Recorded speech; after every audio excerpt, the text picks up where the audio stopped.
Want to master the pull-up, dragon flag, L-sit, or other calisthenics skills, but you're not sure where to start?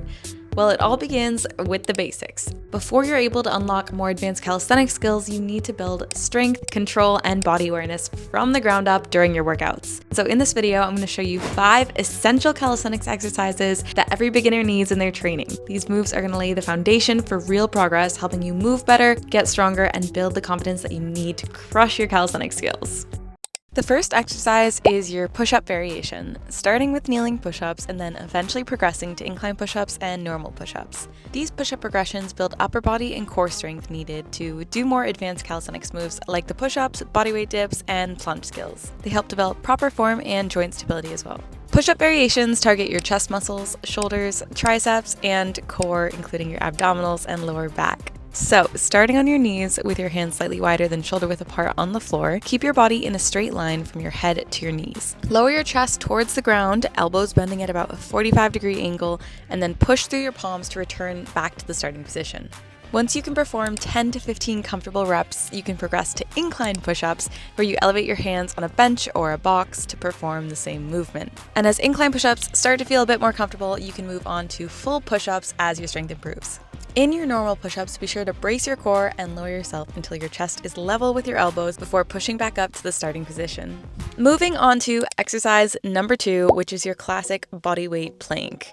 Plank variations help develop your core stability, which is foundational for nearly all calisthenic skills, especially static holds such as your L-sits, dragon flags, and levers. Plank variations target your core muscles as well as your shoulders, glutes, and lower back. Start laying face down and prop yourself up on your hands and your feet. You can use your forearms if you don't prefer having your hands on the floor here. The goal is to keep your body in a straight line from your head to your heels. You don't want your hips sagging, but you also don't want your butt sticking into the air here. So to avoid dipping and raising the hips, try to engage your core and squeeze your glutes to maintain that nice straight line. Start with about a 20 to 30 second hold and gradually increase that number over time every single week. And once your plank is feeling really strong, you can go ahead and add plank shoulder taps to add in a little bit of extra challenge. When you're doing plank shoulder taps, only one hand will be stabilizing you, so you're going to have to brace your core a bit more in order to keep your body grounded and from tipping over when you move that hand off the floor. Moving on to exercise number 3, which is your Aussie row, also known as your inverted row. The Aussie row is a pulling movement that helps build your back and your arm muscles that are necessary for more advanced pulling skills such as your pull-ups and your front lever. The Aussie row is going to target the upper back muscles, your lats, your biceps, your forearms, and also your core as well. So for this exercise, you're gonna need a bar such as a low pull-up bar, or if you don't have access to one of those, you can use a Smith machine and just set it to about waist height. As you can see, I didn't have access to a bar that went down to my waist height, so you just make do with what you can. And you can raise the bar for an easier variation or lower the bar for a more challenging variation of this exercise. So laying under the bar, grab the bar with an overhand grip, with your hands about shoulder width apart from each other. Keep your body straight with your heels on the floor as you pull your chest towards the bar, and then lower yourself back down with control rather than just dropping yourself down. The more control that you keep, the more that you challenge your muscles, and the faster you're able to build up strength and get better at this exercise. Start with about 6 to 10 reps, and then you can adjust the bar to make it lower for a harder Aussie row variation as you get stronger.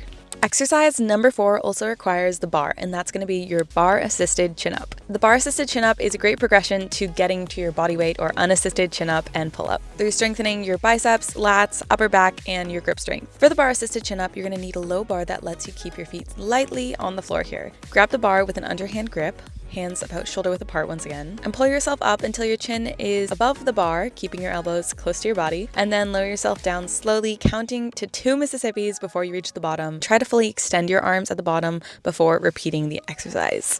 To make the exercise a little bit easier, you can press into the floor with your feet to help push your body up and assist your arms in the chin up. Focus on controlling the movement and try to avoid just bouncing around. And the last calisthenics exercise for your routine is going to focus on developing core strength. And that is going to be your hanging knee raise. Hanging knee raises are the beginner progression to more advanced toe to bars and L-sit exercises, as they work on your abdominals as well as your hip flexors and your grip strength. In the hanging knees, you're going to hang from a bar and lift your knees towards your chest, trying to isolate the movement here with your core and not swinging your body too much from the momentum you get when your legs are extended. If you're struggling to hold onto the bar in the hanging knee raise, you can switch to laying leg lifts to develop your core strength here. And you can also work on grip strength with movements such as the dead hang, Aussie row, and bar assisted chin-ups to get better on the hanging part of the exercise. For laying leg lifts, you're going to start by laying on your back with your legs straight. Try to lock your knees here and keep your arms at your sides. You want to focus on pressing your lower back into the floor, not having a gap between your lower back and the ground. If you're having a hard time pressing your lower back into the floor, you can tuck your hands under your lower back for support. Lift your legs until they're perpendicular to the floor and then lower them back down until they're about 1 to 3 inches off of the ground. Once the laying leg lift feels easier, go on to the hanging knee raise by hanging from a bar and lifting your knees up towards your chest. And once that becomes easy, move on to hanging leg lifts and eventually onto the toe to bars. And that's how you end up getting calisthenic skills. I mean, like for toe to bars, I remember when I started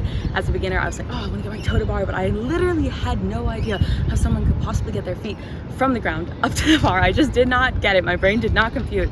So I started with hanging knee raises and eventually I could do some hanging leg lifts. And then I progressed and one day I could just do my toe to bars, and it's that simple. You just build up strength and muscle over time to get to the next skill. So I hope that you find these exercises helpful, and I will see you in the next one.